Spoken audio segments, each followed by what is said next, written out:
Welcome to Blinkers Off with your hosts, Jared Welch and Aaron Halterman.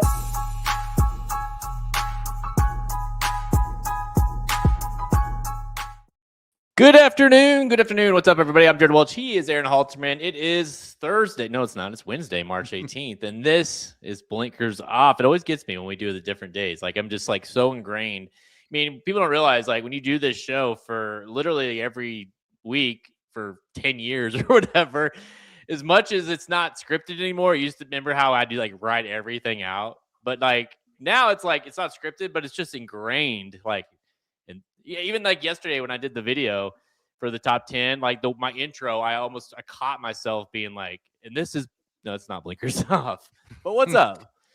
Yeah, it's I always like doing on Wednesdays. I think it's good. Get it out a day early. I think that's good. And look, this is what we've been waiting for, right? These next 3 weeks and starting with this one. And look, I think, I think we knew that the Louisiana Derby wasn't going to be like some kind of crazy star-studded thing, but I think it's a good race. The Jeff Ruby, I don't really care about the Kentucky Derby when we talk about the Jeff Ruby, but what a weird race that is. It's going to be a lot of fun. So I feel like last week was we were sitting around like, man, can't next weekend get here? Well, it's here and I'm excited about it. Yeah, what's interesting about this weekend is, again, if you guys haven't, I did a video for the top 10, Halter and I's top 10 for the Kentucky Derby.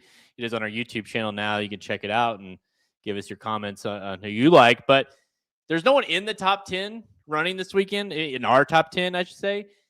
But with that said, like, certainly are horses that could be in the top 10 after this weekend. Like, I think that it's, there is so, and furthermore, the horses that are in the top 10 currently who will run in the next coming weeks that could drop out of the top 10, so these next 3 weekends of preps are just so critical. Now, there's a few, right? Like, I think a horse like Silent Tactic or, Commandment or some of those horses, like, they're probably going to end up top 10 regardless of kind of their final preps, but some of the horses really need, like a Renegade could end up being top 3, heading into the Derby. He could also be out of the top 10 completely.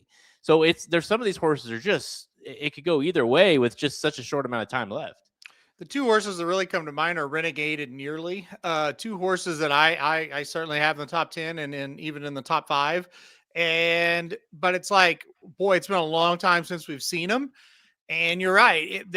The way they being Pletcher, I should say, the way Pletcher's kind of spaced it out, it's like, yeah, they do have some points. I mean, they don't have to win, Arkansas Derby or the Florida Derby, but they have to run well or they actually would not even be in the race, the Kentucky Derby itself, if they don't. And so those are the two that you really kind of look at, and then you want to see, okay, how did Chief Wallaby come back? How's he going to build off that? How's Commandment? How's Class President? And you go through some of those horses that ran well in those middle preps. So yeah, I've said it repeatedly on every Derby update show I've done and every Derby news show I've done. It's like this year with the mix of really, really lightly raced horses and then also horses that maybe they do have a little bit of 2-year-old foundation, but they've kind of been very conservative so far where they've ran. Yeah. It makes this last round of prep races just crazy important and crazy, just exciting. I'm super excited. Even these 2 races, and you said, hey, nobody in the top 10's running. I don't really care about that because I'm just really excited. There are still horses that fit the moniker of what I just said, and so that just makes it for just an awesome next 3 weeks. Yeah, I'll pull up the let's see right here. This is the one this is what I posted yesterday. Again, you can find this on the website or you can look on the YouTube video where I go in detail of the top 10. But this is Halterman and I's top 10. You can see our names next to each horse. We vote on the NTRA poll every week, and when I remember, and this is like a consensus of the racing dudes, essentially top 10 Kentucky Derby contenders. And again, like, when you go down that list, Halterman, I think even if Commandment loses the next race, he's probably top 10 going into the Derby. Now I don't know where he falls, but he's certainly, like, he's done enough. Silent Tactic, I kind of lean that way. Paladin, I'd say so too. But like Chief Wallaby is like, he could be the Derby favorite. He could also be like, you don't know what to do with them kind of horse in the Derby, depending on that next start. Nearly, you mentioned class president. I mean, who the hell knows? Like, hopefully we get to see him again before the Derby. But if we don't, that's a huge debacle on how you do, where you even rank him or where he ranks into the Derby. And then horses like the top, the bottom 8 there, or the bottom 3, I should say, 8 through 10. Gosh, those horses could be nowhere to be seen come Derby. You know what I mean? Come Derby day. Like, all 3 of those are going to make their next starts in the Florida Derby, San Antonio Derby, Bluegrass. God, those could go, if they don't run well in those races, you're not going to, I won't rank them in the top 10.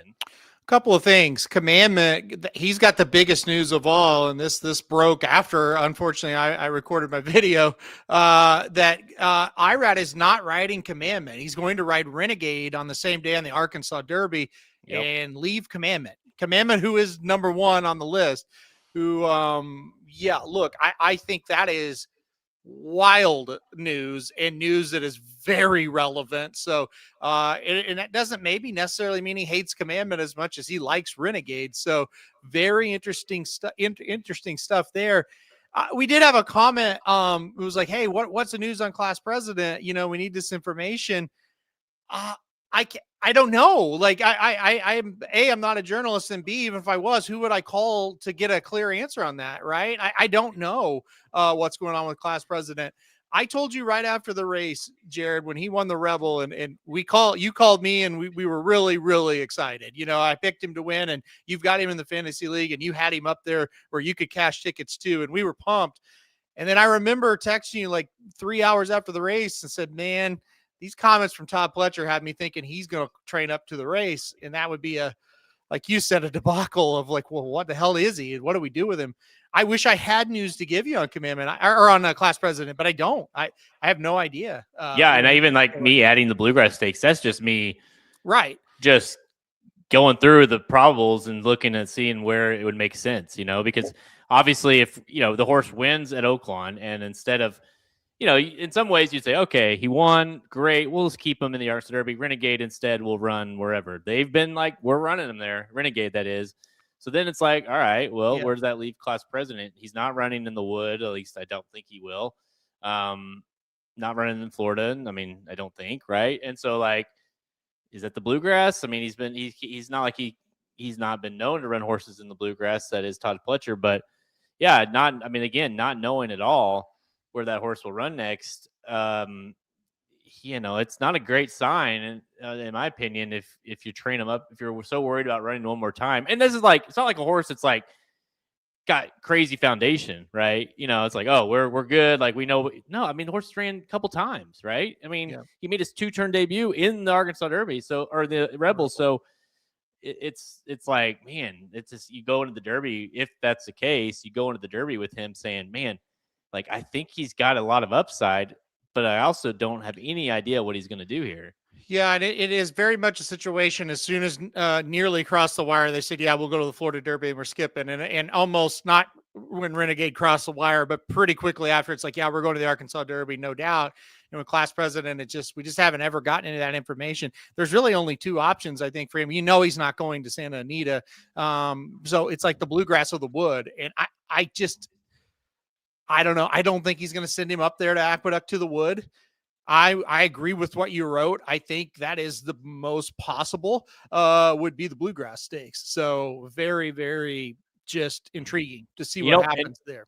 And what's interesting too, well, okay, I have 2 things. One thing to ask you, do you think that it says more, you kind of alluded to it, but do you think it says more about them, I'm just, again, this is me speculating, them like fearing like, hey, Chief Wallaby is going to be tough in that race. Instead, I'll ride Renegade in the Arkansas Derby. Or is it more like we love Renegade that much that we're going out there? And 2, kind of to that point, with the carousel of horses and kind of the dilemma we have with everywhere, we're still figuring things out. That also means, I would assume, a lot of these jockeys have some decisions to make very late in the game, right? Now, there's maybe a handful that, hey, that's my horse. I'm not, we know that. But a bunch of these, especially like the ones that have multiple Pletchers, multiple Bafferts, if that's the case, Cox horses, whatever, there's going to be a lot of late decisions made, I would think, with the jockeys. Absolutely. I think the commandment thing is a couple of things. I think, Brad Cox has always kind of hinted that he's a little bit worried about a mile and a quarter with commandment. So when they stretch out to a mile and an eighth, maybe we're going to see a little bit of a chink in the armor, so to speak. And then I do think Irad really likes Renegade. There's also a little bit of, hey, Todd Pletcher's my guy, and maybe I'm going to just try to keep that going. I would say this, though. Usually when it comes to Derby mounts, if you got a number one, hey, this is no doubt my Derby mount, that, hey, I'm loyal to a trainer kind of comes to a head when you're talking about a Derby horse, like a really serious Derby horse. So, again, I think the commandment, that's why I think that the commandment news of Irad is interesting.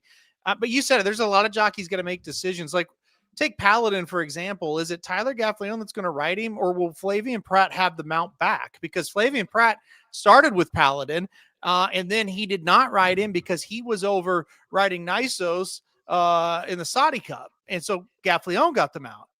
Well, is Pratt going to get it? Is Gaffleone going to? I have no idea. So that makes it interesting as well. So, and Pratt and Chad Brown, they're kind of joined at the hip, so to speak. So does he get that back? Is that his mount? I don't know. Well, and for instance, too, like emerging market, say it runs this weekend. What if he wins by 10? And Flavian Pratt's got the mount, and it's Chad Brown. You know what I mean? He's like, this is my Derby horse. So I think with it being still so open with some of these young horses, I keep calling them young, inexperienced horses, that it's, to me, just so wide open still on where these jockeys will end up. Because you can't tell me if emerging market comes and wins by, again, with this length of the stretch, or does something crazy and then puts up a 110 buyer, that Pratt's going to be like, I want off. I think that might be his Derby horse at that point. Yeah. Well, and who gets the mount on commandment? I mean, I'm going to guess it's Luis Saez, since it's a Cox horse. I don't know, though. I don't know who Luis has lined up for Arkansas, but I mean, just a guess of mine.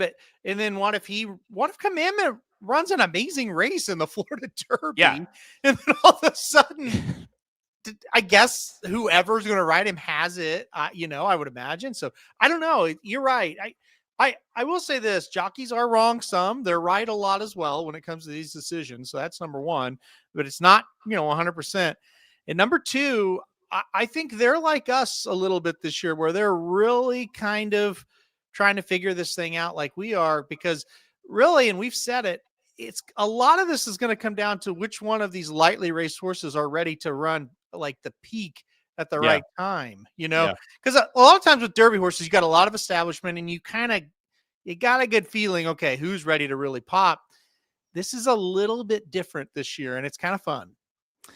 Yeah, it's Commandment could throw some big time wrinkles into this whole thing by doing the only thing he's been doing, which is win, right? Because I think you and I both, and a lot of people, I mean, having Chief Wall be ranked that high off of second place effort, we're kind of ranking, assuming like, hey, he's going to take another step forward. Like, he's probably going to be better than Commandment. And then say Commandment does win, and it's a very similar result, being Chief Wallaby second.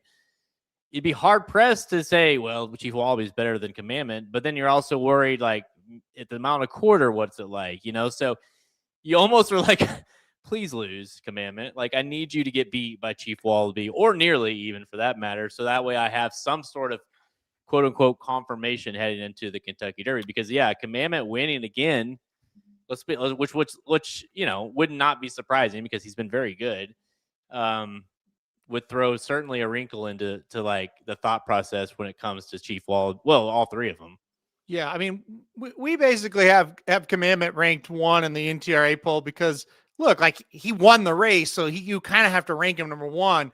When it comes to, because the NTRA is like, okay, who's accomplished the most? That's what that poll's all about, right? But we both really believe that Chief Wallaby's the horse in the Derby. Like, that's the one we kind of think he's going to win the Florida Derby, and could definitely be a pick in the Kentucky Derby. But you're right. What if Commandment beats him again? And then you're sitting there like, well, do I go back to the well again, or what do I do here? So, and like we learned last year, winning your last race is certainly not a requirement to win the Kentucky Derby. No. Sovereignty did not run all that well in the Florida Derby, and he was amazing after that. So we got to be mindful of that. Now, we were last year, we didn't pick Sovereignty to win, but we cashed a lot of tickets because we were, we kept the faith in him and really kept the faith in Bill Mott more than even the horse at that point going into the Derby. And so we'll keep it in mind again. But a horse could lose that last prep and still win this thing for sure. Yeah, and honestly, like what Shotty says there, does he run like if Chief Wallaby loses in the Florida Derby again? I could totally see Mott being like, "Yeah, we gotta let's point to the Preakness or the Belmont with him because he's not quite ready to get there." Now you'd have the point. I mean, depending on where he finished in the Florida Derby, but being that he's you always have that that thought process when he's trained by Bill Mott. Now he's been very aggressive with him so far, right? But if he were to lose 2 races in a row. Heading into the Derby, there's he's a trainer that I would say that would be strongly considering skipping the Derby. Yeah, I think yes. You could say the same about Emerging Market. Canaletto, like we kind of had that feeling going to the Tampa Bay Derby. It's one or the other here. And I said it last week. I do not view Chief Wallaby as losing the Florida Derby, but if he does, I mean, it's a freaking horse race. He certainly could. We could certainly see, hey, let's wait for the Preakness or even the Belmont, just run him in like the Peter Pan or something and go to the Belmont. I mean, that is something that's very possible. Where last year, hey, Sovereignty, he ran second in the Florida Derby. Who cares? We're going to the Kentucky Derby, so that's the difference for sure. Again, lots of jockeying, no pun intended, in the next 3 weeks with these final preps. And, that's what's going to make, this. It's already been a very fun Derby prep season. It's going to get even more fun because these races obviously turn into 100 point races. So really top 2 are confirmed starters, finishers in these races for the Derby. So lots to be decided. I'm sure a lot of these trainers have a lot to decisions to make. And then you have horses like a Napoleon Solo, for instance. That's a horse that people still like that needs to win, basically needs to run top 2 in order probably to get in. And, a horse that, is not in. And so there's Incredible who did win last weekend's in, but again, still has some proving to do, I think, in a better field. And so there's a lot of horses that are not even on that top 10 list that a lot of people do like, but they still got to get in that case. So, next 3 weeks are going to be a blast. But let's get to today or this weekend's racing, which is the Louisiana Derby. We have 2 100-point races, the Louisiana Derby at Fairgrounds and the Jeff Ruby Stakes at Turfway Park. We have betting Bibles available for both of those. If you haven't seen those already, it's a brand new betting Bible, the brand new version of it. Better, easier, faster to access, everything you want to use for making your bets for these big races.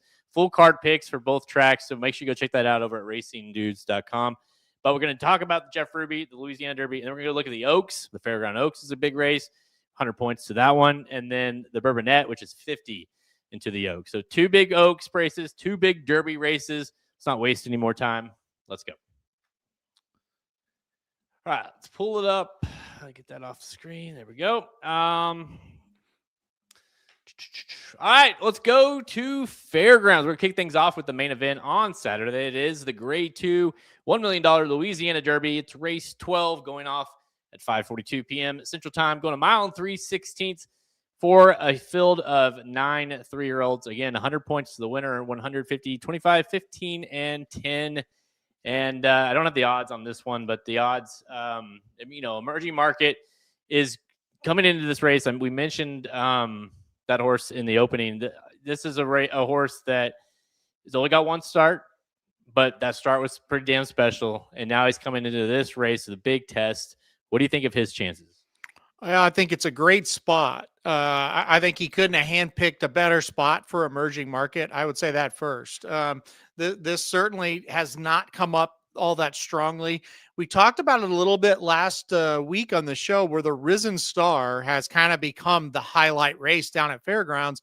And then when we get to the Louisiana Derby, it doesn't feel like it's been as good the last few years. And I'm just taking a small sample size of let's just say the last 4 or 5 years. It just kind of feels that way, right? It hasn't always. Look, I think it's a great spot for emerging market. I like him quite a bit here. Anybody that's watched the show or watched, any of the videos over the last, 6 to 8 weeks here covering Fairgrounds, I just haven't been the biggest fans of Chip Honcho and Golden Tempo. I certainly don't hate either one of them. I just don't think they're elite. I don't think they've got that ability to be just the top echelon of these horses. I think they're both good, but I think they're very beatable. And I think emerging market's the one that's going to do it. Jared, I'm a little worried about how Power Shift ran out of that race, that maiden race. When you only have one data point, it does matter. I don't think it's a huge, oh my God, that race sucked type of thing. But, when you only have one race to analyze and the second place finisher comes back and runs poorly, it does hurt. Now, Power Shift didn't really get a very good trip whatsoever. And the one thing I really like about emerging market, he really didn't get a great trip in that maiden win at Tampa, and he was still able to just come with he flew around the turn and came and got Power Shift. So anyway, I'm not ready to throw that race out as not very good. I think emerging market is the one to beat in this spot. Yeah, I think I would be more concerned. I get what you're saying, and I've certainly thought about that too. I think I'd been more worried, and again, I don't think numbers are like the end all be all, but let's say that number came back in that race is like in 79 or an 84, somewhere in that ballpark. Then you're probably sitting there thinking, yeah, that probably wasn't. That's probably just an average race, and those might be average type horses, But considering how fast that race came back and the way they did it, and I think the way that specifically emerging market won the race, how you're right, it kind of Power Shift looked like he was going to win that thing, and he went and got him. I think says more about the fact that Power Shift ran poorly in that last start or whatever. So, I kind of like that he drew outside here. I know sometimes that's a bad thing, but being that he's only got one start, I think he can, Pratt. I mean, hell, who can you ask for a better jockey right now? I mean, to sit, to kind of be patient with him, sit him outside of horses if he needs to. Don't, put the horse in where he doesn't want to be. Sometimes you get in the middle of it, or if he draws a rail, all of a sudden, let him, if he is the best horse, get him a very clean trip, and then, get him, turn for home with nothing but, dirt in front of him, and hopefully he can go get him. So I think emerging market is in this race. Now, like say if Paladin would have been in here and, a few others, then all of a sudden Further Ado or whatever, then but this race came back fairly mild. And so I think it's a great spot for him. Yeah, I agree with your assessment of the maiden. I'm certainly not saying throw him out because of that. I mean, I'm picking emerging market to win, so certainly I'm not saying that. But I'm just saying, when you only have one data point, it really, it is one of those things. It's like, well, it's a lot of unknowns still, right? And yes, I get the number came back fast, and I mean, let's face it. If the number came back a 79. Ain't nobody thinking this horse is going to win, right? Yeah. We think he's going to win because of how fast the number was, and then visually how good it was, and then, so on and so forth. You go analyze this horse. But yeah, I've got number 9 emerging market on top. For me, and I'm with you, like if Paladin was here, I don't think I could do it. But I just think with emerging market, I just feel like somebody's going to catch Chip Honcho. I'm still not totally sold on him. Golden Tempo, I really struggle with him because I just know he's going to get too far back. And I just think emerging market will get the jump on him. And I think it'll be tough for Golden Tempo to beat him if that happens. The rest of this, it's like, I think you kind of got to beat him if you're a decent horse, right? Baffert's horse, number 7 Blacksmith, I do think you'll enjoy the distance, but I just think if you're good, you got to beat a horse like him. And I think emerging market is good. So that's why I keep going back to him. Yeah, I don't really know what to do with Blacksmith, to be totally honest with you. Litmus test obviously didn't come back to run very well. Cherokee Nation, on the other hand, did. Had that really impressive win. He beat Cherokee Nation, got second. Blacksmith got third in that maiden special weight, and then Blacksmith finally broke the maiden in the last start. So he's been kind of Jekyll and Hyde in his races. I don't disagree that I think the distance will be good, but I don't know. About Bob Baffert's record for shipping to Louisiana. I don't think it's very good. If he thought really highly of him, I think he would not have shipped him out. So I don't necessarily think he's going to win here. I think it's just more like, hey, let's see what happens, which I guess could happen if none of these horses really run well. I haven't been as much on the Golden Tempo, so maybe that's why I'm not jaded by him yet. But if he ever figures it out, he's going to be tough, because she's throwing blinkers. The Sherry DeVoe train. She's throwing blinkers on him here. So that's like a last ditch effort. You don't want to do that in the Derby. But she's throwing blinkers on him here to help get him focused on, early in the race, because he's so far out of it early on. Now that can work. Sometimes it can have it can have the reverse effect. But I do think the distance and that, all those things, like this horse wants to just keep running. He just wants to keep going. And, even whenever he has these terrible trips, he finishes late, right? With a run. And it's always like, oh yeah, if he just would have got going a little earlier. And that's kind of his been MO. So I do think if the blinkers help, I think he's got a big chance. I think you're with him, you're just kind of rolling the dice. Yeah, I think if you're backing him, Charles Williams asked the question, is there going to be pace for him? Because I think that's number one. You have to have pace. I don't care what she's doing. If there's not pace, he's not got a chance. I don't see a ton of it, but here's the thing. Pavlovian draws the rail. He was a half length behind in the Sunland Derby. He pressed the pace, basically, right? So he was on the pace. He hasn't ever been in his career until that race. So, okay, if he goes, we know Chip Honcho's going to go. Maybe they get out there. Maybe Easterly goes out with him a little bit. So I think Blacksmith will have some pace. Blacksmith, yeah. I don't think he's like a burner, though. No. Emerging Market, based off his numbers, should have plenty of pace. Maybe. I don't think he's going to be on the lead, though. Again, I don't see him like pressing the pace to make it really fast, is what I'm saying. Yeah. I don't think it's impossible. Last race, it kind of felt impossible. There didn't look like a lot of pace. Talking about the Risen Star. Yeah.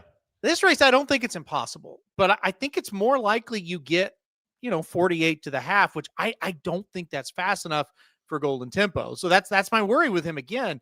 But again, when you get to the Kentucky Derby and there's 20 horses, and let's say Golden Tempo makes it, I definitely think he's going to be there. That might be when you strike. I don't know that it's right here, though, in this spot. It's 9 horses. There's really not anybody that's a burner, really. Even Chip Honcho, who I think is going to get the lead, it's not like he's just wicked fast, right? So I am a little worried again about the pace when it comes to Golden Tempo. Jeff says, I think I saw Sherry's blinkers on stats were terrible. Yeah, not blinkers off, blinkers on. 10%. 10% in 21 starts is her set. So it's certainly not great. I wouldn't say it's awful, but it's not like, hey, that's like a move whenever they're put them on. It's like a bet. So honestly, too, that with Golden Tempo, like you do worry because like you look a little bit like Silent Tactic last race where he was more forwardly placed and maybe he had a little bit less oomph in that late kick to hold off Class President. And it's kind of one of those things like if you do get closer to the pace, that's great. But then do you have that kick late like you've normally had because you have been closer to the pace? Now, it worked out well sometimes for like Country House in the Derby. Sometimes it doesn't. Sometimes it's a little less. So I don't know. And I think honestly though, dude, if Emerging Market is the horse that I think he is, I don't think it's going to matter. I think Golden Tempo could do a run up for second, if he's average, if he's power shift, if he's like some of these other ones, then the right setup, I don't think it's out of the question whatsoever that Golden Tempo gets the job done. I think Golden Tempo, I think Chip Honcho, Easterly Audubon, any of these horses really win this race. You're kind of like, yeah, that it's Paladin was awesome, and that's not really anything else there. Well, If Virgie Market wins and it's somewhat impressive, then yeah, there's like second start. We see like this has been the MO for a lot of these horses making their debuts in the stakes debut, 2 turns, all those things. Then you can get excited. I don't know, I don't know if some of those horses win, you might be kind of like more worried about everything else in Louisiana versus excited. Well, I will push back on one horse, and that's Golden Tempo, because if he can sit mid-pack and make a big run, he could win the Derby. Like his big run is I elite. agree. It's elite, but it's never going to work how he's doing it. Like let me back up. It's never going to work consistently in bigger races how he runs. It's ask Sierra Leone. Like, but he's not as good as Sierra Leone. Like, Sierra Leone was an unbelievable closer, right? And he still couldn't string together wins. Now, could he win huge races? Yes. Could he win them all the time? No. It's because it's almost impossible to do that with a running style. Golden Tempo isn't him. But, and I said it in the Risen Star, and they rode him hard out of the gate, and he would not go, right? Yeah, no. She knows. She's not stupid. She knows if I don't get him in a little bit better position early, we're never going to get anywhere with him. And that's why the blinkers are going on. I don't care about her stats or anything else. She has to put the blinkers on him. You've got to try something. They tried to ride him out like a quarter horse out of the gate last time. It didn't work. Try it. It may not work, but at this point, you have to. You just have to. And look, maybe he's 12 lengths behind, and they run 46 to the half, and he wins here. But that's what it's going to take when he's 12 lengths behind. It's going to take 46 or less to the half. Period. Yeah, I mean, the reality is, though, 3 starts, all 3 at Fairgrounds. He's 2 for 3. His only loss was that last start. Yep. He's improved in every start. So, I mean, there's plenty of upside for him, for sure. But to your point, he does not have the style of running that that is going to get you a win in the biggest race unless things all kind of fall your way. Yeah. And so she knows, like you said, and it's a great time to try it because the horse is essentially in the Derby. Really, any kind of top 3 start or top 3 finish here secures that. And so it's a good time to start. Do you have any interest in the 2 kind of unknown Brad Cox horses? That's Audubon and Easterly. Audubon less than 0, so go ahead and put him to the winner's circle. I don't think he's very fast. The Easterly thing is very interesting to me. I do have interest in him. He lost on debut to Class President, but we found out that's a pretty good horse, and Easterly ran okay that day. He ran pretty darn well in the next start as well to get the victory. I didn't put him on top. Obviously, I don't think that he can beat Chip Honcho, but if we're talking about 3rd, 4th, I think he's in the conversation with Golden Tempo, Blacksmith, and then Easterly. Throw him in there for those 3rd and 4th spots. Pavlovian, I think you could throw him in there as well. But yeah, I couldn't get there as far as using him, in a pick 4, pick 5, but underneath, I think Easterly makes sense.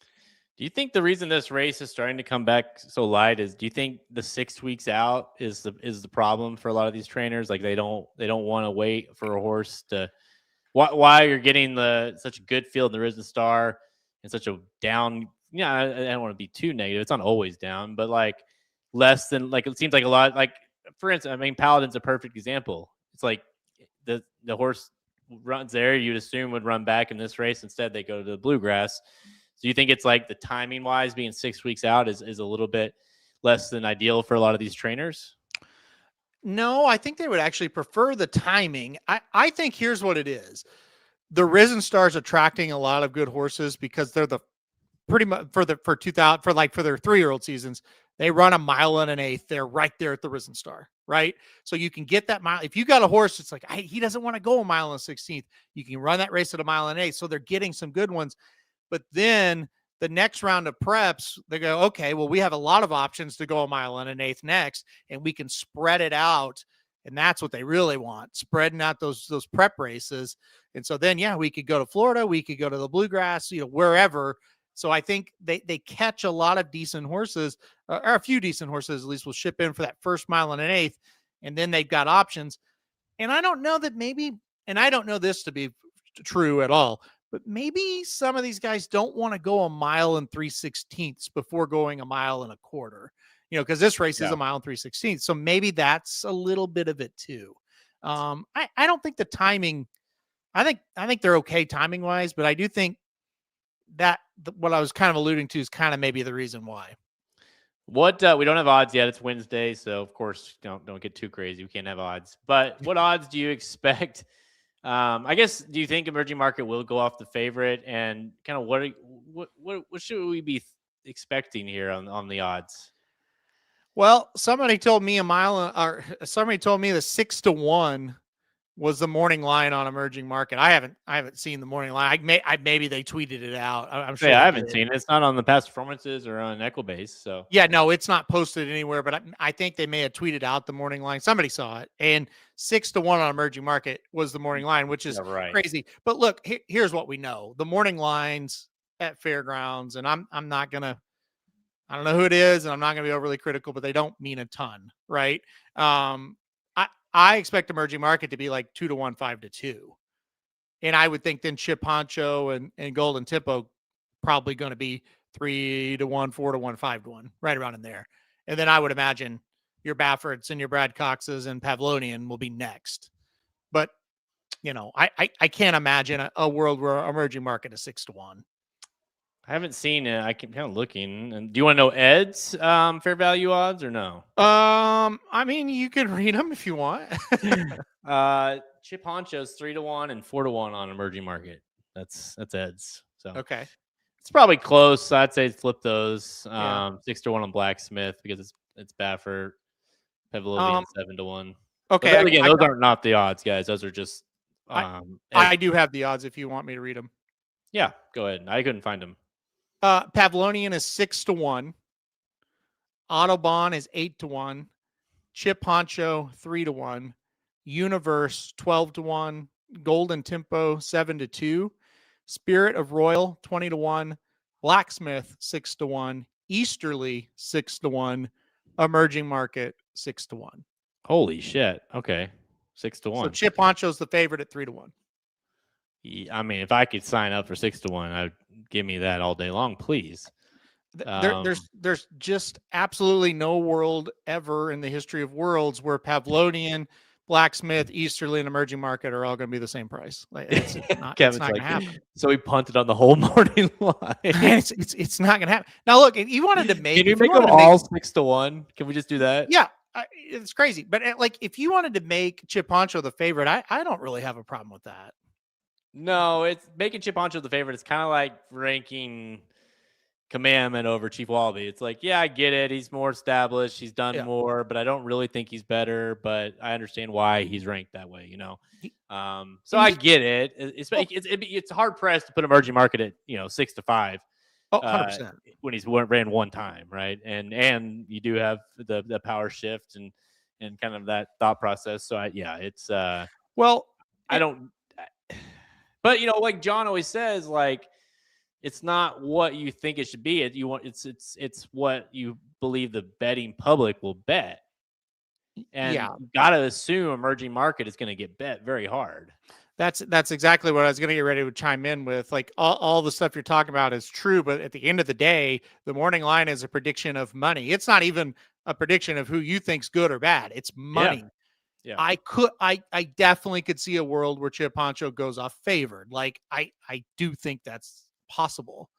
So if you wanted to go that route, I get it. But if Emerging Market it is going to at least be the second choice, I think.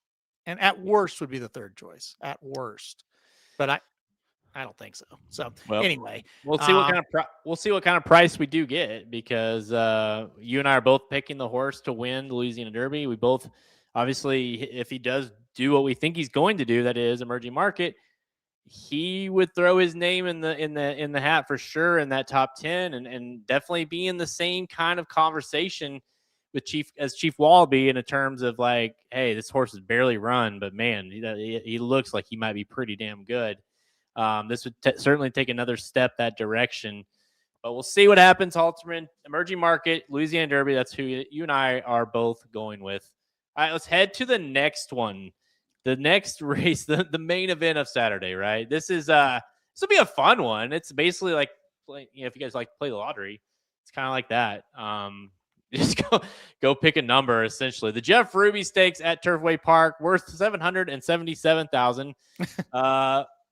Yeah, a mile and 1/8 on the all-weather track. Race 12, 6:25 p.m. Eastern time. And we've got a large field of 12 lining up here. Stark contrast coming into this thing. Looks like a pretty tough horse. But, listen, this is, full effort, looking to finally break through here at Turfway in a big race. Chaos Agent is interesting. Argos has got class, although maybe hasn't been running well. You've got Black Hornet, who looks interesting for Walsh. Like, you can really go like a bunch of different ways in this race and kind of make it make sense. I actually think it's a really good race. I don't think it's a prep for the Kentucky Derby, but I really do think this is a very fun race. It's really, really good. I like this race quite a bit. I think you got some really nice turf horses in here. I like number 11, Stark Contrast. That's what I put on top in this race, but I'm with you. I think you go a lot of different ways. I like some prices underneath that I'm sure we'll get to. But look, Stark Contrast, 3 out of 4 since moving to the turf. Only loss was to Gustad and only got beat 3/4 of a length to Gustad. So look, this is a really, really nice horse. No question about it. I thought the race last time out was excellent. I think stretching out won't be a problem. It's just a matter of you're just guessing on how he'll like the surface. You just don't know until you see him run on it. Usually turf will translate pretty well to synthetic, but you never know. So, but as far as, hey, is this horse good? Yes. I think number 11, Stark Contrast, is very good.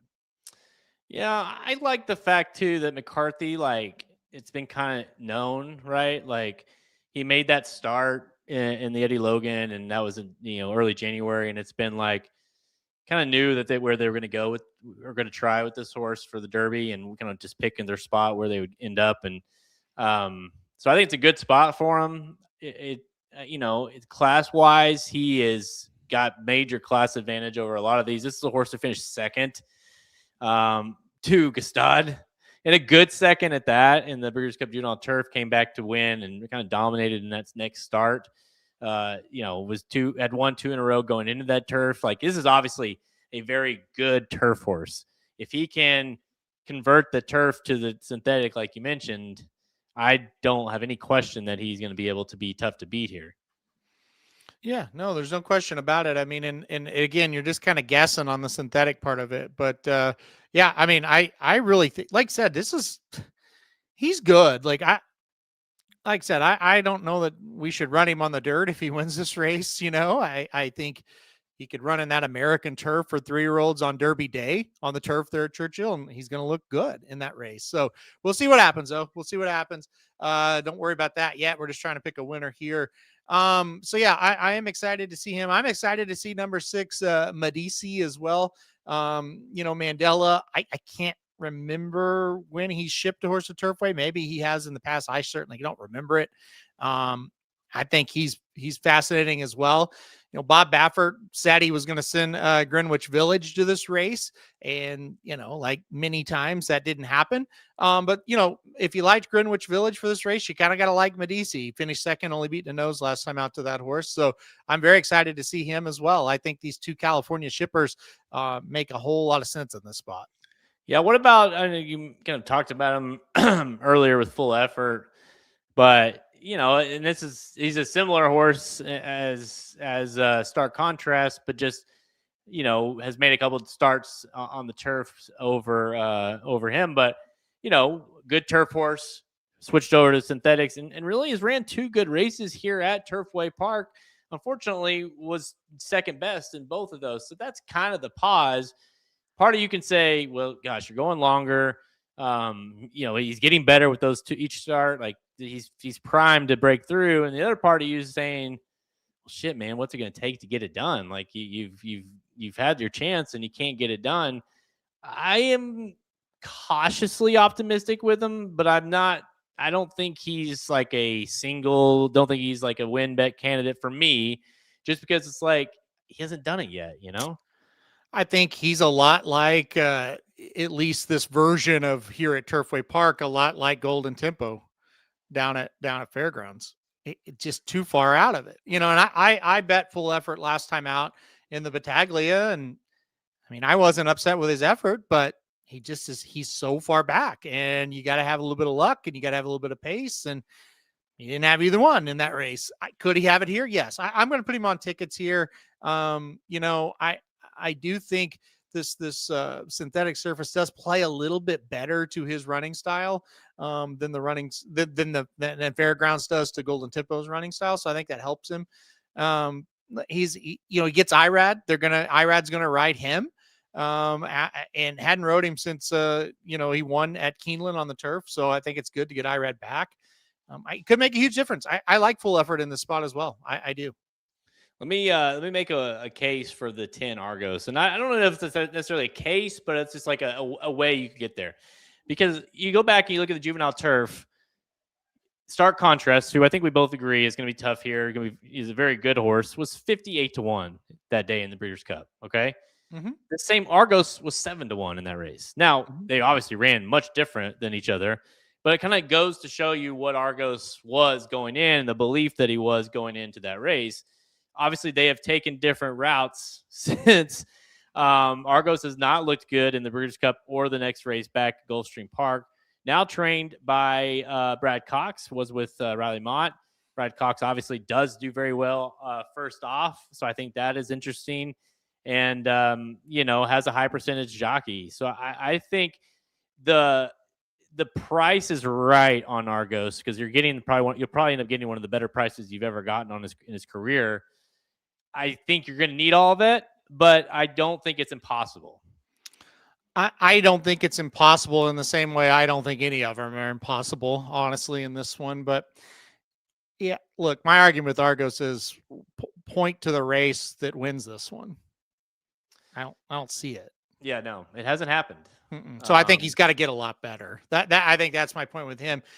Even when he won the Grade 1 Summer at Woodbine, it didn't come back all that great as far as, analytically. And then, like I said, he just hasn't ran very well. I do think second off the layoff, first with Cox. I mean, there are definitely positives. I don't want Argos in this spot. I don't. Wouldn't be shocked, but I don't want him. I'll give you a 12-1 I do like. Okay. And it's a horse I literally watched the last time he ran. And no way in the world did I think I would see this horse in a Kentucky Derby prep race. But on February 28th, believe it or not, I was at Fairgrounds and I did watch the number 5 Black Hornet run. This was the Black Gold Stakes. It was going a mile 16th, $100,000 race. Here's the deal. He was up against a 2-5 Brad Cox that day called Touch of Fire. Touch of Fire got a absolutely perfect trip on the lead, slow fractions, a length or two ahead the whole race. And Black Hornet ran his ass down like he was standing still in the stretch. Now, here's the other thing. Touch of Fire was 2 lengths clear of the third place horse. So while I do think he was still a little disappointing, he didn't quit. He did beat everybody else in the race. Black Hornet, since moving to the turf, 2 for 2. I think at 12-1, Black Hornet's a little bit live. I was pretty damn impressed with that last race. I remember walking out of there that day saying he really shouldn't have ran down Touch of Fire, and he did. So maybe he's one to keep an eye out for here. Yeah, he's formerly trained by Brad Cox as well. Since switching over to the turf though for Walsh, has turned in his career over. Really, it's a horse that's really not been very good, and then went to the turf and has been very good in those 2 starts. So kind of the name of the game of this race is going to be, can any of the good turf horses or quote unquote good turf horses convert to the synthetic, or will any of the synthetic horses make that step up in one more start? So there's going to be a lot of interesting kind of storylines at play. A horse that nobody has mentioned in the chat, and I mean nobody has mentioned this horse in the chat, and I wanted to bring it up. How about the 4 2 Out Hero for no one has mentioned him, so I wanted to go ahead and mention him. What do you think of this horse? Was terrible in the Jeff Battaglia.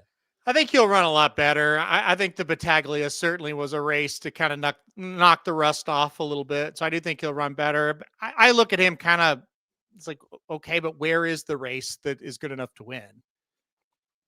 He ran third behind Argos in the summer. He did win 3 races back at Woodbine sprinting.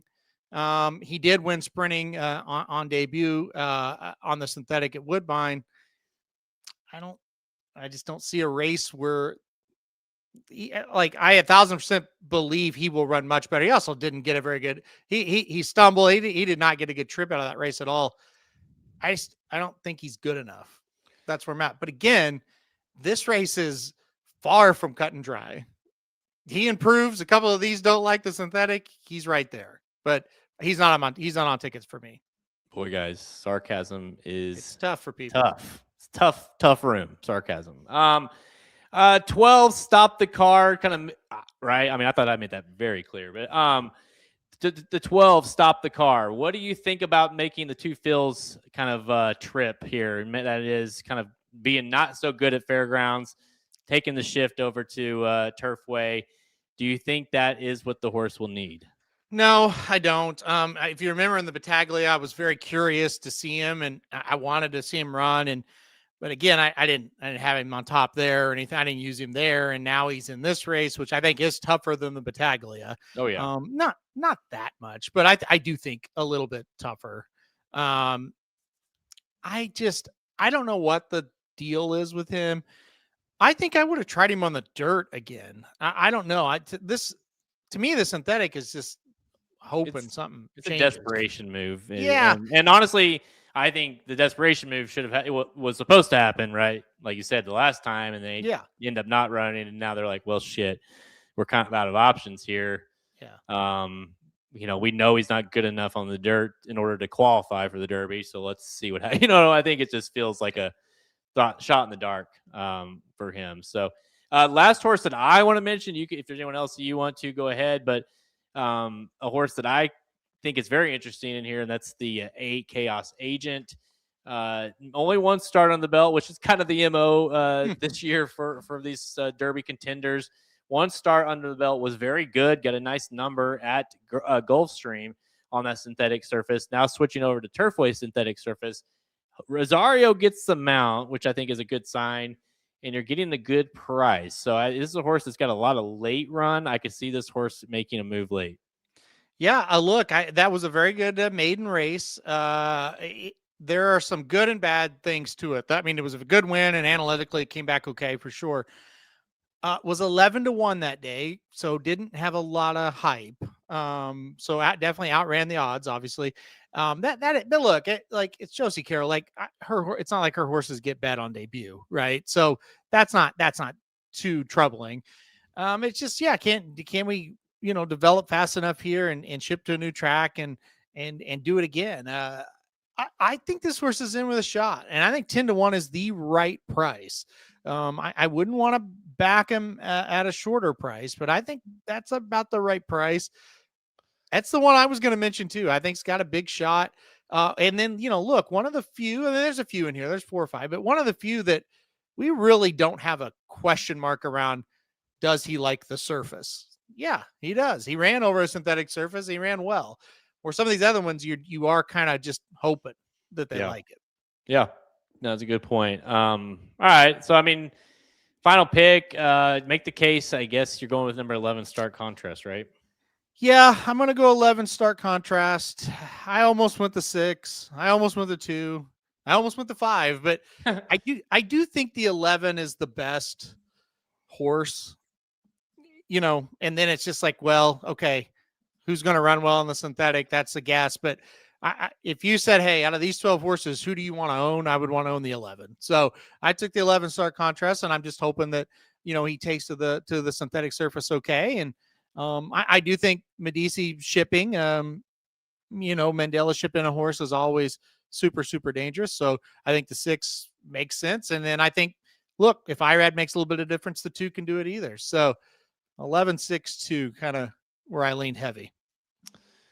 CSJs is 211 and move on. I think, I don't know. I mean, listen, I think that's I mean, that's who I think I have that order somewhere like that. Certainly I'm using both of those horses, so it would not be surprising. But I also, it's not, I don't think it's that easy of a race. So we'll see. The 11 has the talent. They all have, some talent. I was just going to see who it breaks through. Any interest in this race moving forward? Like as far as Derby, I mean, obviously we're going to get 2 Derby contenders out of it. I guess no, maybe just one, with it being a 50 pointer. No, it's 100. I forgot the Bourbonette's 50. What do you think? Anything out of this that get you excited? I mean, and again, we don't know, right? But like if Full Effort wins or if Stark Contrast wins, and does it whoever does win, it looks visually very nice. Is there any like maybe that horse can get to the dirt? No. I think we have some really, really good turf horses in the race. And I just, some years you have some, it's like, yeah, I could see that. You know what I mean? I don't see it this year. This looks like a turf field. I wish they were all running on the turf. I think it'd be a better race. So, no, I don't see a Derby horse in this one now. No, I don't either. I do think a horse like Full Effort. Yeah, I think honestly, I don't even know if Stark Contrast would get you a ton of hype. I think Full Effort, if he were to have that late run, flies late, wins, he's kind of a cool horse. Brad Cox, like I could see that horse taking, not like win money, but I think he could be used a lot in like the supers and things like that. But past that, no, I don't think that we have a winner prospect in here either. But I am on the 11 Stark Contrast as well. I did not think I'd go there headed into the race, but I do think it's a wide open affair. So, don't be afraid to take some shots here. Don't be afraid to, look at the odds and say, man, it's horse is 8-1. I don't know. Like, hey, take it, because if you like the horse, play it. This race could go a lot of different ways. But yeah, for me, I'm on Stark Contrast. Can't wait to watch this one. All right, let's head to let's see, the Puma. Hot Rod likes the Puma. Let's cover a couple of Derby horses at the end. Okay. Yeah, we will do that. I have thoughts on the Puma. Samich and I have been talking about the Puma because he's the biggest Puma fan there is. Is he though? Still, he didn't seem as excited after the race. He loves the Puma, but he has big Derby worries about him. Okay. Yeah. All right, we're gonna go back to Fairgrounds and then back to Turfway for the Oaks versions of their races. But first, I want to give you guys an update with the new betting Bible. It is available over at racingdudes.com. That's right. We have the days of the old betting Bible is gone. There's no more PDFs. It's all on your dashboard. Let me pull it up here on the screen to make it even more visually appealing. Is that on the screen? Yeah. All right. So this was from the Virginia Derby. It's all in your dashboard. So you just go there to access, just like you do your premium picks, and it's all right there. You get all the same things you're used to. The best thing about this, guys, is anytime there's an update, there's a scratch, there's some sort of it's instant. We go in the dashboard on our end, we make the update, boom. You don't have to worry about if you have the latest PDF. You can see right there. It will tell you the last update was the timestamp, so you know exactly that you're getting the last one or the latest one. You have Halterman and I. You got pace projections, race notes, our best bet for each race, but also different suggestions, whether depending on how you like to play. If you're into the multis, Halterman and I's multi-race wagers. And then the whole team here at racingdudes.com, your top 4 plays, including the consensus, AI, best speed, all that good stuff. John White's got his picks in here for every betting Bible. All this is available in the dashboard.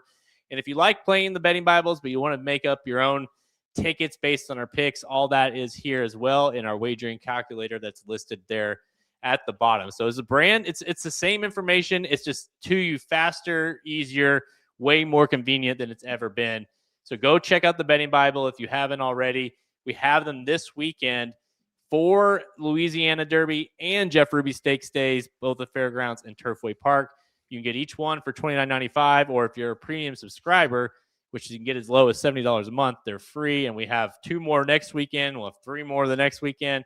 So there's going to be like 5 more Bibles in the next week or the next 2 weeks. And so it's not a better time to get your money's worth as we get closer to the Kentucky Derby. So go on and head over to racingdudes.com and try out the betting Bibles this weekend. All right, Halterman, let's go to race 11 at Fairgrounds on Saturday. So the race prior to the main event, Louisiana Derby. This is the Fastest Tipton Fairgrounds Oaks, grade 2, 400K, mile and 16th for the fillies. 3-year-olds. Field of 7 lined up here. 100 points to the winner for the Oaks, Kentucky Oaks. 150, 25, 15, and 10. Field of 7 here. I think it, obviously you got to start with Bella Ballerina. She's been very, very good. Hey, 2 things I want to add real quick to your betting Bible thing. Okay. Number 1, the Jeff Ruby Stakes betting Bible is completely finished. And the Louisiana Derby betting Bible, if the odds were out, would be completely finished. But, so what I'm trying to say is most tracks would have the odds. They both are be completely finished. So that's what's great about it. You guys maybe not get both had them done Friday. last night. Now you could get 2 on Wednesday. And by the way, they get updated immediately when anything happens. So there's no redown, like you said. That just shows you how much time we wasted before that we're not wasting now, which means more product for you.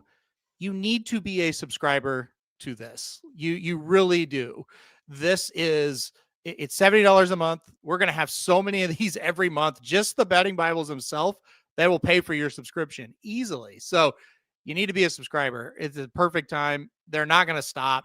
We'll be able to do a lot more smaller race days as well, quote unquote smallers. It's going to be great. All right. Well, if you wait till, I would love for you to subscribe now, but if you wanted to wait for that weekend, that final Derby weekend, the 4th, April 4th, obviously major Derby prep. So we got betting Bibles for all those. You'll also fall into that month range where you also will get the Kentucky Derby betting Bible in that. So you're really getting like 4 betting Bibles, including the Kentucky Derby betting Bible, all for the $70 a month. And you also will get the Lexington betting Bible, because there's no doubt we're going to do a Lexington betting Bible. And if Sovereignty is going to Oaklawn, we will do an Oaklawn handicap betting Bible for sure. Those are stuff that we just would not do. We just absolutely would not do that because it was such a process to put it together and get it to you. So yeah, you need to do that. I would say, Brett, it's unlikely, but at the same time, it's doable. So again, if we believe the track is playing differently, or say there's a downpour in the middle of the day, and we need to update, or horses have scratched, a lot of times, if midday something changes or a horse scratches, we just say, fuck. I mean, you guys got the PDF. We can't continue to update this all day long. Whereas now, all you got to do is log in, look at the timestamp. Hey, it was updated 2 minutes ago. I need, and it's been updated. So exactly that you're getting the latest picks on our thoughts. We have spots for the comments as well. So if we do change something, you can see that and why we did. And so it's it's going to be, I'm not going to sit here to say we will always, but it makes the possibility there. Yeah, no, absolutely. I mean, that's just the thing about it. And we can, yes is the answer, I think. But, we're not going to sit there and like overanalyze it and just, I changed this, and this after one race. But yeah, it could happen. It could definitely happen where it's like Speed's winning every race. I've got a closer picked in the 8th. We've seen 4 wire winners. Yeah, we could definitely go in there and change that. We're not going to change it 2 minutes before the race, though. Changes are going to come, but give you plenty of time. That's for sure. I mean, just my style is I don't tend to get to like, oh man, I need to change because of what's going on, especially in the big races. However, if Speed is just undeniably good that day, and I didn't, for whatever reason, I didn't use like the Speed horse in my exacta or whatever, I'd probably go at it, and make mention of that, because I'm like, I don't want to get beat by the bias. So, but yeah, again, it gives you the option, whereas the old way, it never would have happened, just because there's no way we would have had time or wanted to kind of, because the other thing was it was always tricky, is we didn't want to have 6 versions out there, and then someone would get mad because they didn't get the newest update, and this one did get the update, and so this guy hit it, this guy didn't hit it, and so that we're just what, we're just going to leave it. But with this, it's instantaneous. We can do it in 2 seconds and update it. So well, and then one last thing, and then we'll get on. But you could probably tell, if you've listened to us for a long time, we've never been more excited about something, because it's so much better for you and for us. It is so beneficial for both parties. But think about all those derbies when it rained, right? And how much easier and better and quicker you're going to get the updated information on the biggest day of the year. Because when it rains, you got to do a lot of stuff. And yes, we update it, but it's longer to update. It's longer to get to you. And then think of the Belmont last year and the nightmare that was for us and for you as horse players, as it was just changing and over and over and over. Again, with the new system, it's still a little bit of a nightmare as far as emotionally. You're like, wow, they're canceling races now, but you're going to get the information immediately as we get it. So yeah. Well, Sinister, you could have you could have given me all the way until the backstretch, the final turn, and I wasn't including Rich Strike in my tickets. So let's not be too crazy. There's certain circumstances that you just ain't ever going to get there. No. Now, if they scratched 19, well, let's see. They would have had to scratch 20, and he was the only one left. Then maybe I would have had him in the update. I would have had him on top. But no, there wouldn't have been any updates that would have happened that would have had Rich Strike on top, unfortunately. No. I wish I could say there would have been. I didn't even know the horse who it was when he was running right in front of us, live and in person. Like, who the hell is that? All right. Let's go to the Fairgrounds Oaks. I kind of mentioned Bella Ballerina. She is the one to beat here, and deservingly so. I might be trying to beat her here, but I'll let you get your take first. Yeah, sorry for taking over the show there for a second, but I feel really passionate about that project. All right, number 5, Bella Ballerina is going to be the pick for me. I can see why you're going to try to play against her, but I'm going to tell you why I'm not, and then we'll go back and forth. I think there's 2 ways to view the last race in the Rachel Alexandra. You view it and go, that really wasn't very good. Or you view it and go, I think that actually was really good. I think she got bored. I think something happened. And then when she re-engaged, she really kind of put away Love Your Neighbor. I also think she's going to get better second off as a 3-year-old, second off the layoff. So I think what you saw in the Rachel Alexandra does give you a little bit of pause. I expect a better performance. And still, when I went back and watched that race, I thought, actually, that may have been okay. But because to get past like that and come back that easily, I do kind of think it was more of just she was distracted or something like that. So I'm going to go Bella Ballerina one more time. Yeah, I mean, listen, you can't deny her. She hasn't been beaten, and then the time she looked beaten, she came back and wouldn't let her wouldn't let herself get beat, essentially. The horse that did that is not, Love Your Neighbor. She's in here. The horse just to her inside. She's kind of a perennial second place horse, so I'm a little iffy with that. That horse kind of likes to run in place late, it seems like. Listen, I think she is deserving. I think if you want to use her. I will be using her in my multis. The horse that I think I'm going to take the new shooter, let's call her, and that's the outside horse, the 7, Love and Trust. I think for Sherry DeVoe, this horse has been favorite for her 2 starts, her first 2 starts. Got beat on debut, just, was a little flat, stretched her out to him the 2 turns, and the light bulb came on, and she looked awesome. Went gate to wire and kind of blazed. And, Jose Ortiz is back. This is a horse that, I think going long is fine. And, the numbers need to improve, but they don't need to improve that much in order for her to get there. So I think she's on the cusp to make another step up. And if she does that, I think she's going to be really tough here. I like that pick a lot. I will mention the maiden that she lost. And again, I don't think she wants to go 1 turn. So I don't really care that she lost it, but just Bluffing won. That's a good horse. Now, it didn't come back to run all that well next time, but still, that's a good horse. Goodall came back to break the maiden and then won a stake at Oaklawn last week. So that was a really good maiden that she ran forth. And like I said, a really nice effort there to win last time out.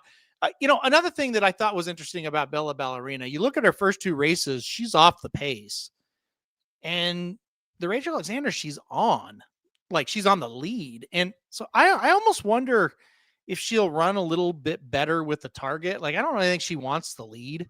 So I think that'll be interesting because I don't think she's going to be in front in this race. I think your horse, the 7, is going to be out in front. So I think that's going to be a very interesting decisions by T-Gaff and Ortiz, because they're both, like you say, I kind of don't know either. being that Love and Trust is in it, less experienced and drawing to the outside, does Jose want to sit off? But also, if T-Gaff just kind of makes it a point to not go, the horse takes it. So that I think there will be a little bit of jockeying there at the beginning of this race on who actually wants to make the lead. Because I do think, yeah, probably the horse that doesn't go might have a little bit, because they both have speed, and the one that can sit off a little bit and kind of have that, like, kind of sit off the side of that horse, I think might have an advantage. So I do think there will be an interesting move on in who wants to go. I'm with you. I don't think Bella Ballerina strikes me as the horse that wants, like, is a horse like, hey, we need to get to the lead. Yeah, I was surprised she was on the lead last time out. Short field in that one too, so that could have been a lot of the reason why. But I was surprised she was on the lead last time out. I do like your pick though. I think that horse has a shot for sure. I thought the number 2 Newton Pike was a little bit interesting as well. The Oaklawn race wasn't fantastic, but she did almost win it. I think coming down here made sense. I don't know. I think this is one, if it does heat up, if the 5 and 7 kind of go at it, I think Newton Pike could pick up the pieces a little bit. And I do think Love Your Neighbor, as far as underneath horse, I think makes a lot of sense here as well. Like you said, she is the perennial get second horse, 4 straight seconds. So if you want to key her somewhere, second might be the spot. Yeah, underneath feels like she's like an automatic underneath horse.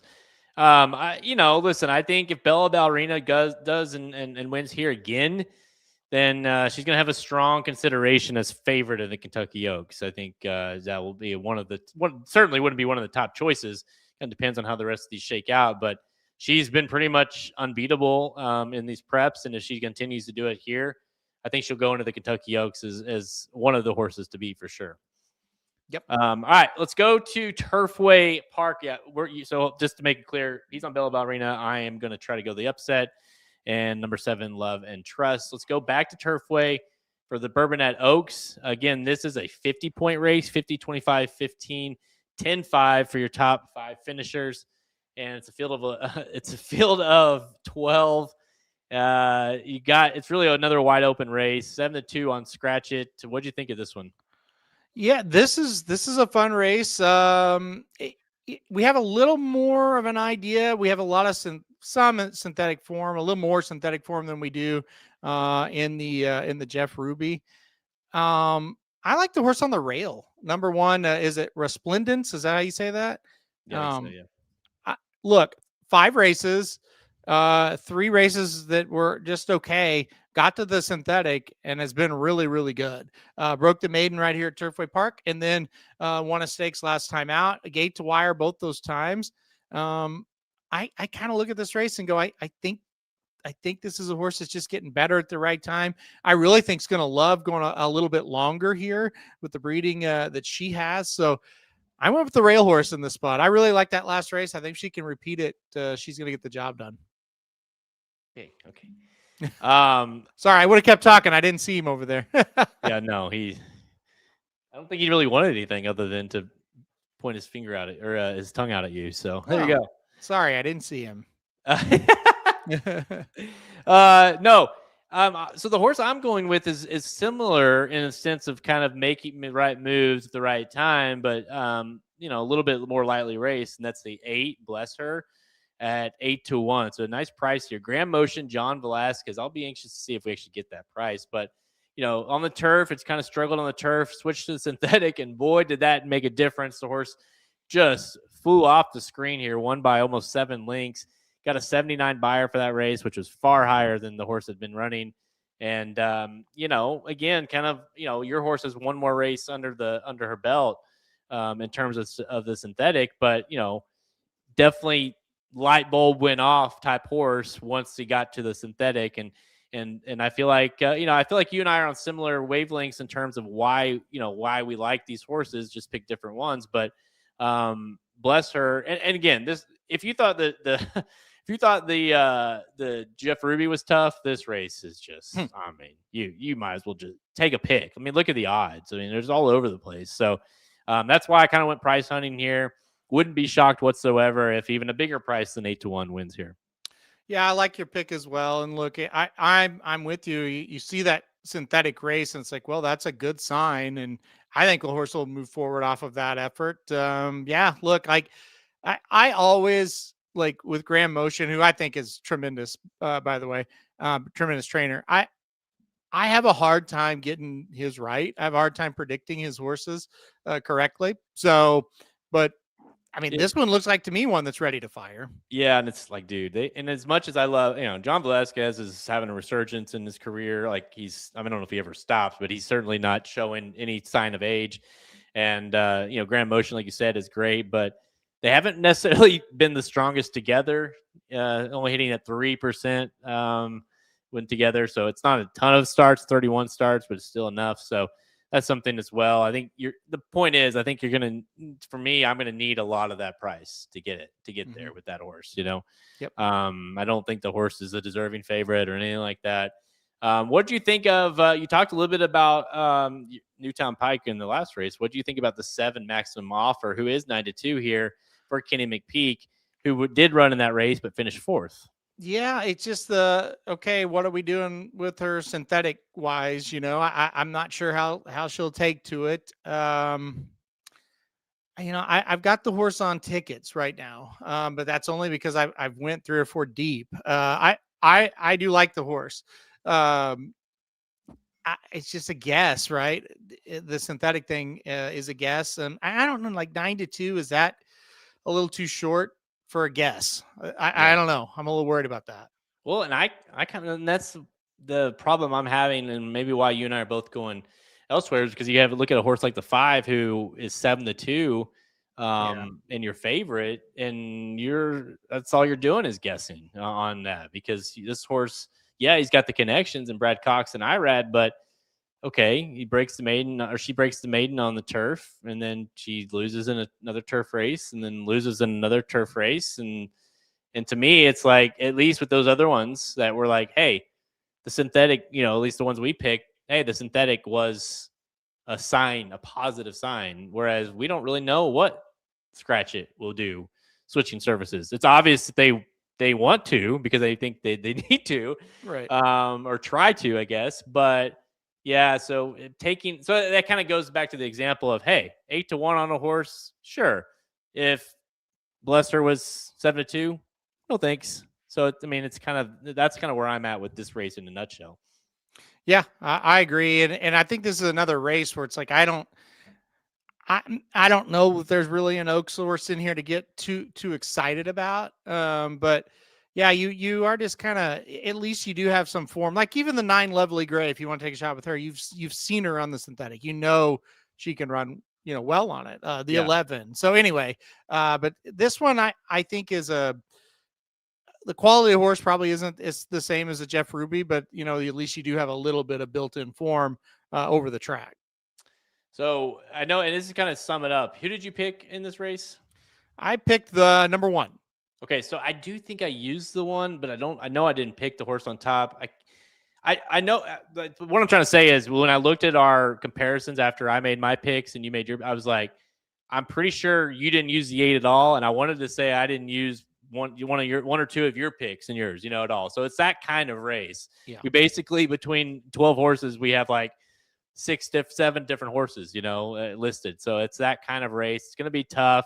You're going to have to buy a lot of this race. This sequence is going to be very tough to hit. You're going to have to survive, honestly, in some of these, because it's not an easy sequence. The card is it's fun. It's going to be difficult, though, to say the least. But I'm going a price with Blesser. You're going a little bit of a price with the 1. I like both of those horses quite a bit. We'll see who wins and gets a ticket to the Kentucky Oaks. Whew, man, I'm like, I don't know if you guys can tell. I hope it's clear. And if those of you that know us, I know this already, but if you're just joining us, or you just randomly found us on the site, or on online, or on YouTube, or wherever, like we're fans first. And I know that sounds like, oh yeah, it's bullshit. Like, that's how it started as fans, and it's still like, we get excited. There'll be times we don't bet at all, and we're still as excited. We're just excited to watch racing. We're excited, passionate about what we do. Obviously, if you could tell earlier, Halterman's very excited So am I, but you know about the website updates and things like that. Like we generally care about the sport and about what we do for you guys and the picks. And so, you know, I think that's why we've had the success we've had, because, you know, it's not, yes, it's a job. Yes, it's our business, but it's not like I wake up and I'm like, yeah, I'm excited to talk about horse racing. Yeah. Yeah. And I think some years when you look at the Derby, it's a little different than this year for sure. But yeah, I mean, this year especially feels like kind of you're really, really excited. And last year's crop was kind of that way as well. So some are not like, you not that you have to like put on your excitement, but it's like you could go back and watch. It's like, yeah, that this crop's not great, but it's like everything's so up in the air and there's so much potential that it really makes you excited for these races. Last year you were excited, but it's like you almost kind of knew who the big horses were. Yeah. This year it's just like, man, it could be anything, you know? It's coming from all directions right now. Like Yeah. it really is. Yeah, it's gonna be a fun next couple of weeks, but that is all the time we have. I know you wanted to talk a little bit about a couple of horses. I guess, you know, Incredible was one that we mentioned a little bit that did not make our top 10. We had a couple of comments on Twitter or on YouTube about that horse, and you know, I've kind of said like, listen, we both thought it was a good effort. Don't know really what the Colonial Downs, you know, what really came from that. So the next start is going to be pivotal, but it was nice to see the horse kind of rebound off after that for the debut as a 3-year-old was not good. And I certainly think there's upside for him, but that kind of is the MO for a lot of these horses. Look, I think with Incredible, the biggest problem I have is I think they're most likely going to train up to the Kentucky Derby. And I just think at the end of the day, like coming out of Virginia Derby where you don't really know what was there. I mean, you do kind of know what was there. It wasn't much there. And now you're training up to it. And that's the only data point you have. It's just hard. You'd love to see him again, but I get why they're not going to do that or why they're thinking they're not going to do that. But he's a tough one for me to get real excited about for the Derby. I do think that race kind of showed you, okay, he's back. Like when he's good, he's going to be tough to beat. But again, I'm not sure that the Derby is going to be the right time for him. Any horses that you are like less excited than everybody else is? I guess like Reagan's Honor is a horse that everybody is crazy about that Reagan's Honor might as well just already be in the Triple Crown at this point. That's as much as people like to talk about him. Yeah, I don't see it yet. Really tough bluegrass. If he runs really well and the bluegrass wins or gets second, I probably could get there, right? But at this point, I don't see it yet from Reagan's Honor. Definitely a horse that ran a very good last race, but I'm not there yet with him. That'd probably be I'm thinking of like comments that we get. The Puma a little bit. Let's mention him. I'm pretty high on him, but I do worry that he may just be a horse that likes to just run outside of other horses, and he may get hung wide, and that costs him. Samich made a point to me. He's like, when you think about Mage, he's like, Mage won the Derby because he was very athletic. Like he beat horses to spots basically, and everything went well, but it also went well because when the jock asked him to do things, he was athletic enough to do it. Yeah. He worries that the Puma might not be that. Might just be more of the let's kind of just park him outside and hopefully he's good enough. And Samich is a bigger fan of him than me, even is like that really worries me for the Derby. And I agree with that. Who else are people really high on? I'm trying to think. Maybe one that I'm not. I don't know. That's the two that kind of come to mind. Renegade is one I'm very fascinated with in the Arkansas Derby. I'm very excited to see what he does. But yeah, those are the ones that come to my mind. Yeah. Renegade for me is like, again, I think I could not like, I think he could go either way for him. I mean, I think that the upside is very high. I also don't think we've learned a lot from him yet. So it's just kind of like, what is he? And so we'll find out in that next start. The thing is, like, Silent Tactic has been running enough, and he's ran against Class President, which again we'll see where he ends up next. But he's ran in enough starts where it's like we know he's like a legit horse, right? Like he runs his race, like he's pretty true. He's about one of the truest ones in the crop. Is he elite? Probably not. But is he very good? Yes. So like we kind of know the bar is fairly high. So if Renegade comes in there and especially like beats Silent Tactic by more than Class President got beat, or beat him, then you're like, yeah, that horse is pretty damn good, right? And so we do have a little bit of a bar to kind of go off of when it comes to that race. So that will be interesting to see. I'm looking at the list. Incredible was a horse that, again, we mentioned. Further Ado, it gets a lot of love, but I think you and I both kind of like him. Looking at some of the horses that made the top or that were ranked. I think, I'll mention Cherokee Nation because I feel like I see a lot of comments about Cherokee Nation being like the Derby winner, or that's Baffert's best. And listen, he may be, I don't know. But at the same time, we know nothing about the horse. We know that he's been completely Jekyll and Hyde. If not, like we only know one case where he's not. And, the other times was not good. And so is there upside? For sure. But I do kind of chuckle all the times you see. I mean, I don't know. You probably see all the comments too, where it's like Cherokee Nations is the best. You're like, really? Like, yeah, one start or one, meaning like one performance that was eye catching. Is that's enough? I keep forgetting about him. Yeah. Look with the Baffert horse. Here's how I assess the Baffert horses. Here's one litmus test. I'm not as down on him as everybody else. So there's kind of the opposite of what you asked. But litmus test, I feel like I know who he is. I feel like he needs to run with a target. I feel like he'll run better next out. I don't think he's a Derby winner, but I'm not. I think he could do something this season. Potente, I feel like I know who he is. He's kind of doing normal things, right? And we'll see if he gets better, and if he can keep getting better, he's got a shot. The rest of these Bafferts, I couldn't tell you. Like, I can't bet any of them. I couldn't bet litmus test last time either, to be clear. But I don't know. I don't know who they are. And I don't know how Cherokee Nation ran that race last time out. If he can do that over and over, he can. For sure. Blacksmith, I thought ran really well last time out, but he just hadn't really shown that.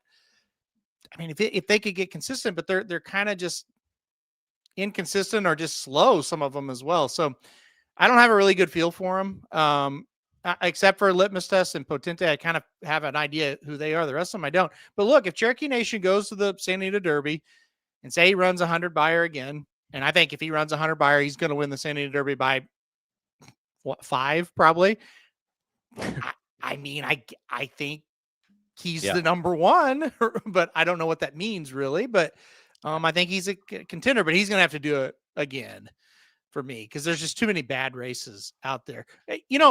Not to change it, but this horse right here, because Sinister Rook is super high on Nearly. That's one. Would not be shocked if he's my pick to win the Derby after the Florida Derby. Would not be shocked if I don't have him in the top 10. It's been so long since we've seen him. He's raced against absolutely nothing, looking great doing it, by the way. I have no idea who that horse is. Not a clue who that horse is. The line between him being the Derby winner and you forgetting in 2 months who won that Holy Bull is razor thin. I mean, think of the Holy Bull. Like, it's not a good. It's not. I'm not talking about him. I'm talking about the horses behind him. They're not. The fact, or who he beat in the race before that. Correct. Who he beat in the race before that is not good. I mean, Confessional's not very good. He's terrible. He beat Brevaro in the Holy Bull. That's not like a horrible horse, but he's very average for Derby standards. He's average. I don't know. Yeah, he could be. I think he's good, but I tend to lean more towards Sinister Rook's thought of he's good versus he's not.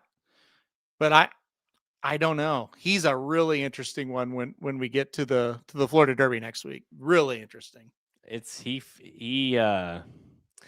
does feel like he ran like 2 years ago, and I think that's the problem. Is it's all about what have you done lately, and for us handicappers and bettors, it's like it's really hard to kind of compare and make that decision when you haven't seen him in person. And the good news is, guys, the great news is actually that we're going to see the Puma one more time. We're going to see Renegade one more time. We're going to see, Potente and Cherokee Nation. We'll see him, and so these horses that are kind of like, they're going to get the test right now, whether it means they're good enough. That test shows us they're good enough to win the Derby. That's another question, but especially the Florida Derby. I mean, right now, the winner of the Kentucky Derby it's got to be like 2-1 coming out of the Florida Derby. I mean, just based off of what's in that race. I mean, if you're sitting there talking about the Puma versus Nearly versus Commandment versus Chief Wallaby, and let's say Napoleon Solo, if you like him, like I'm just like those. Golly, if I'm Saffy, I'm thinking about, or not Saffy, Chad. I'm thinking, maybe we go somewhere else. Maybe we go to the Bluegrass. I think he's going to the Wood. That's my guess. But that even better, because I would be avoiding like the plague getting from that Florida race after seeing that field. I think the winner's coming from Florida, or it's coming from the Bluegrass, because I think the Bluegrass is shaping up to be really good. I mean, and then I would put Arkansas Derby third. I do think that's a sneaky race. Renegade coming up. Silent Tactics still, he's pretty good. But that's how I'd rank it. Probably Florida Derby, Bluegrass, Arkansas Derby. Yeah. And then I would go Santa Anita, Wood. Yeah. Well, where do you fit Louisiana Derby in there? Well, okay. I would put right now, it could change obviously after it's always, considering how the emerging runs, but right now, I would put it just under. I would put it ahead of Santa Anita, between Santa Anita and Arkansas. Okay, so that'd be fourth essentially. I'd put it in the middle, basically, right in the middle of the pack. And then Santa Anita Wood, I think you got two really good, I think you got two good ones, one above average, and then the other ones are kind of mid. So. Mm-hmm. Yeah, because the reality is, like, the Santa Anita Derby could still produce a really nice horse. Like, we don't because who knows? Like, if Cherokee Nation wins like by a dozen or whatever, or if Potente does again and continues to then they're gonna be like top 3 choice of the Derby. Oh well, yeah. Think if Cherokee Nation puts back-to-back 100+ buyers together, yes, he's gonna be top 3 at least. If Potente improved 17 buyer points, first race to second, I think that's quick math on my part, but I think that's what it was. So say he improves 10 more in the next race, same, he's going to be up there. So I do think the Santa Anita Derby, if you made me bet, I would say it's going to suck, but I also think there is a chance it could produce something, because there is at least some potential. Where the Wood, to me, kind of doesn't feel like the potential's there. Oh, there we go. Venezuela in the house. Hey, congrats. That was a hell of a win for Venezuela last night. Definitely congrats. Beats the U.S. 3-2. Yeah, there you go. It was a great game. I'll tell you what, that World Baseball Classic really was something. I mean, I'm not a huge baseball guy. I like playoffs baseball, but man, that was the two semifinals and the finals were really fun to watch. It was fun, and I'm not into the baseball winning that thing like I was the hockey winning the Olympics, but I was into it, and I really thought when we tied it at 2, I thought we might win. But Venezuela what a tournament they had. They were incredible. So yeah, congrats. And they had to come from behind to beat Italy in the game before, and that Italy team was really good too. So yeah. All right, guys, that's we could talk all day about these, but we might as well just let the horses do the talking for us in the next couple of weeks, because we could sit here and talk all night about what this happens and whatnot. We, at the end of the day, we'll find out in these races. That's the best part for the most part, other than Class President, who seems to be on the fence of where he's going to run. We're going to see all these horses again to give us an idea of what we think of them moving forward. So Remember, go to the website, racingdudes.com, get the picks, get free picks, premium selections, check out the betting Bible. Again, we have 2 of them available this weekend, Louisiana Derby card and the Turfway Park Jeff Ruby Stakes card. All that is available in your dashboard. So if you already are a premium subscriber, good news, you've got it for free. We're on Twitter at Racing_Dudes, Instagram, Facebook. All episodes of this Blinkers Off is available on our podcast page at Racing Dudes, Apple Podcasts. Go to YouTube, hit that like, subscribe, notification. We appreciate that and following us on there as well. The Magic Mike Show, which is now the Magic Mike Halterman Show. Are you guys recording tomorrow? We will be back tomorrow. Mike is back from his run at greatness at the NHC. He is back, and he's going to be doing the fairgrounds with me tomorrow. We'll be doing this late pick 5 there at the fairgrounds. There you go. So how much is take for this card at the fairgrounds? Tune in for that tomorrow. Halterman and his dad, the Dudes Who Bet Sports, talked about March Madness, of course, starting tomorrow. So get ready for that. my dad said my dad had one of the funniest quotes of all time in that show. He was talking about Nebraska, okay, and he was like, well, I'm not rooting for them. I hope they lose every game they play. And I said, well, I know. I said, yeah, we know you hate Nebraska, blah blah blah. He goes, what? I don't hate Nebraska. I was like, you don't hate them, but you hope they lose every game they play. He's like, yeah, I don't hate them. I just don't like them. I was like, what? So why do you wish for somebody you hate then? That makes total sense. You just said, I don't like them and I hope they lose every game they play, but you don't hate them. Okay.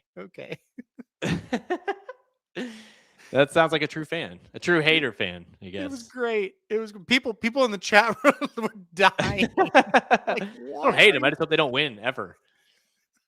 Oh man. All right. Well, hey, you know what? It's going to be a great weekend of sports betting and horse racing. So make sure you guys tune in for all the racing action over at racingdudes.com and between all the March Madness games. Until next time, I'm Jared Welch. He's Aaron Halterman. Good luck this weekend. Thank you for listening to another episode of Blinkers Off. Join our horse racing community at racingdudes.com and follow us on Twitter at racing_dudes. Want to make money betting horses? Bet with the Racing Dudes.